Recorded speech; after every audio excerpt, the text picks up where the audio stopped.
Hey you guys, welcome back to my channel. If you are new here, welcome. I am Ashley. I'm a homeschooling mom with 7 kiddos. Our oldest is finishing up 7th grade, and then we go all the way down to a year. I have done one video so far on curriculum choices.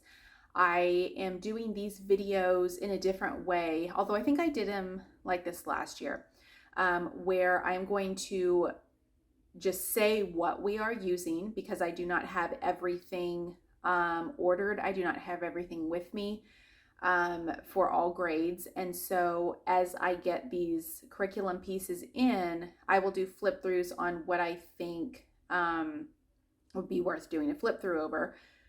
Or if there's anything that you hear mentioned in any of the videos, the curriculum videos that I'm doing, just let me know down below if there's anything specific that you want me to do flip throughs on. But typically on the new curriculum that I get in, I will usually do a flip through just because I know I like to see the inside. And if I'm looking at a new curriculum, I like to see the inside and see what it actually looks like and kind of how things are laid out with that particular curriculum. So I did my 8th grade video, which I will link. I just did that one. And so now we are going to my second kiddo, who is going to be going into 5th grade.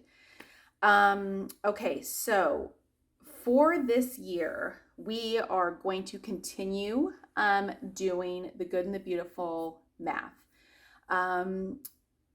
I had looked at Horizons because it was a little bit less lengthy.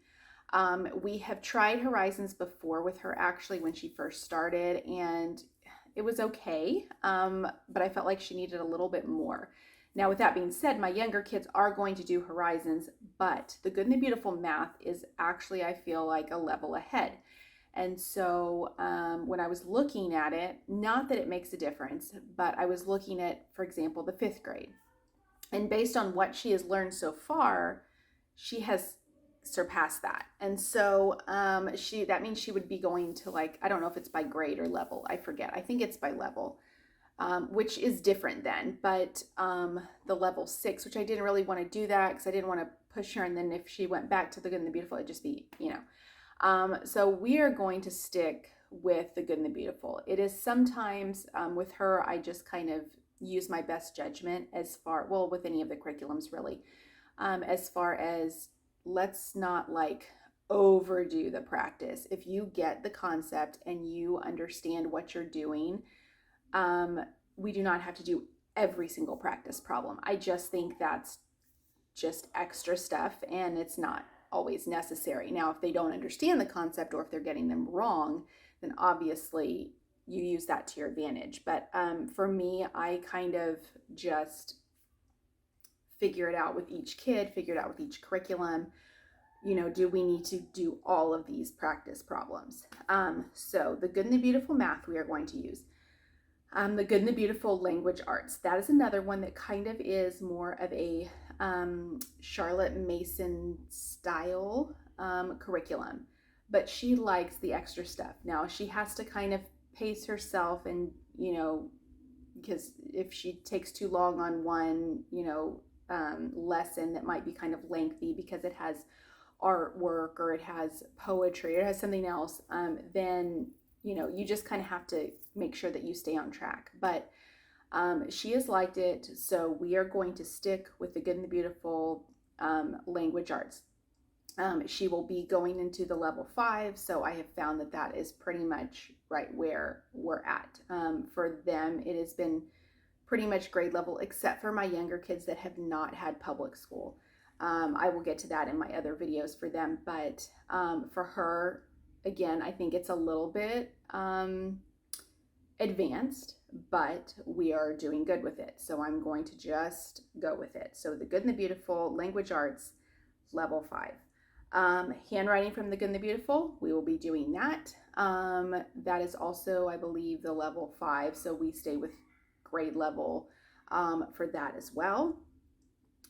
We are doing Wordly Wise for vocabulary. They have been doing that for my older two, have been doing that for, I guess maybe 2-ish years, and it has worked really well. The vocabulary that they have learned from it is great. And so we are going to stick with that. And I think it is a good choice for older kids also. We don't do, there are some little exercises in there we don't do, and I don't order the, I think there's like there might be a parent pack or a parent something book. I don't order that. We just simply order the workbook and do that. So that has worked well. That is also either the level 5 or grade 5 or however they market it. That is what we will be using for her. We have previously used Evan Moore Spelling. I have decided to switch that for her. I'm not really a fan of Spelling UC. I'm not really a fan of All About Spelling because I'm not really a huge fan of All About Reading, to be honest. And so that whole group, I'm not too excited about it. And so we like the spelling. However, she this year was in the level 6 for spelling. Sorry, my dog is barking in the background. Y'all can probably hear that. And so I don't know.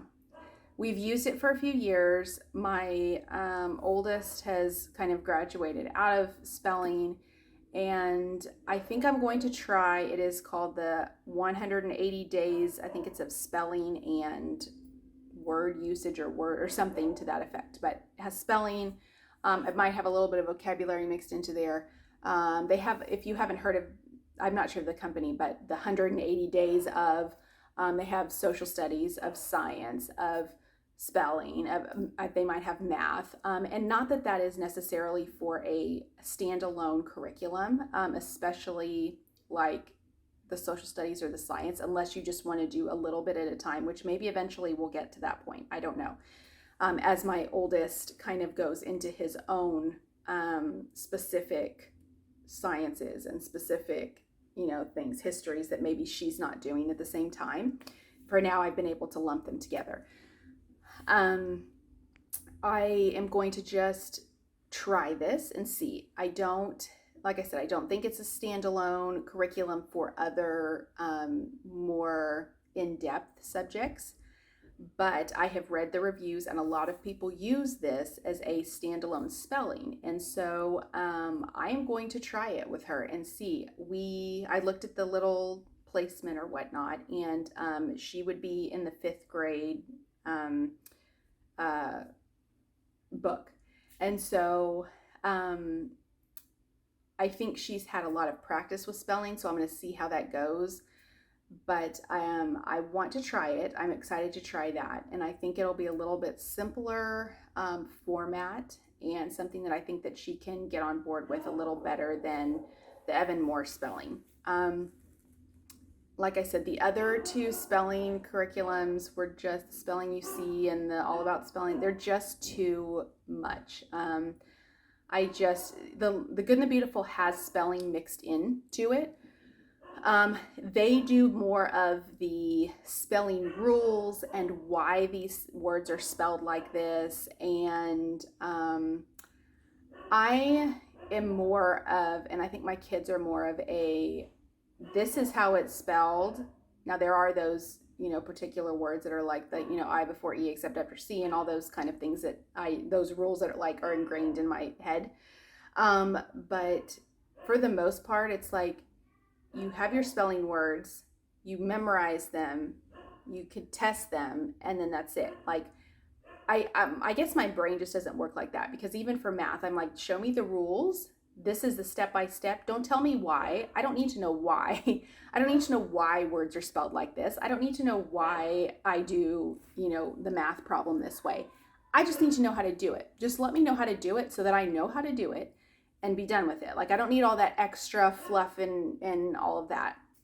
So, long story short, I'm going to try this and see how it works. You can get all these off Amazon, maybe off Christian Books. I'm not sure, but I saw it on Amazon, so I think I'll probably go that route.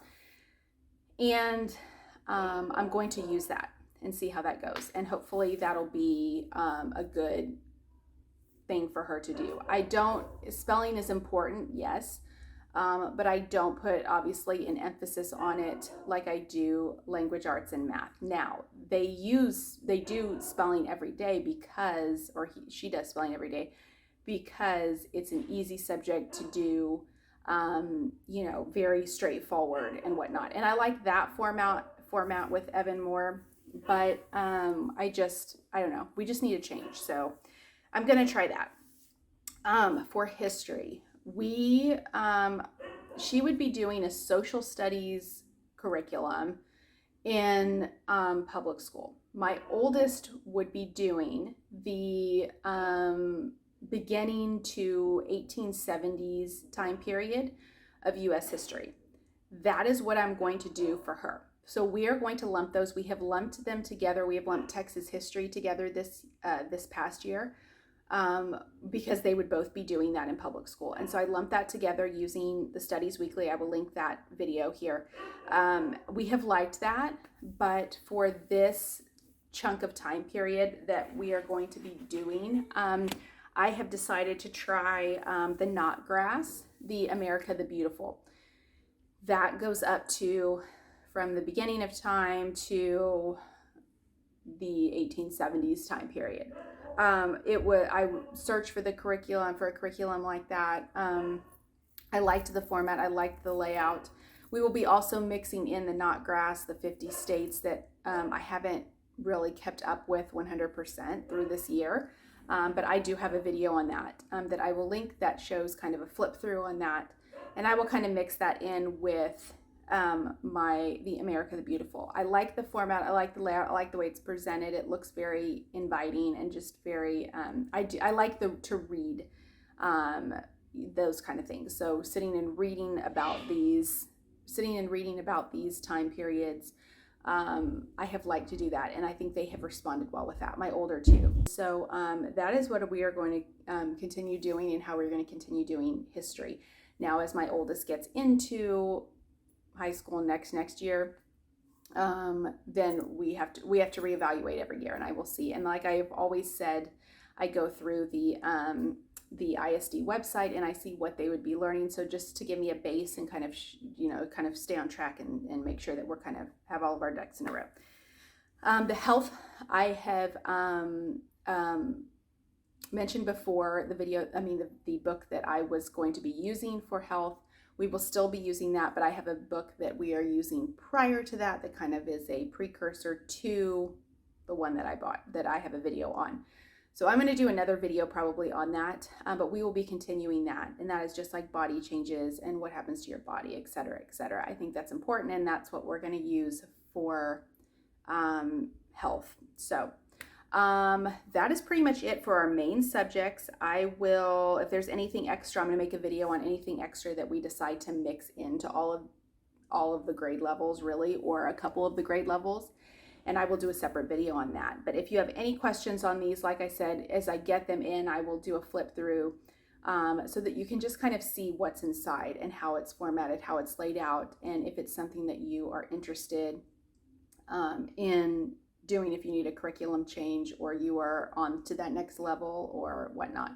So let me know down below if you have any questions or comments on any of these things, and I will see you guys next time. Take care.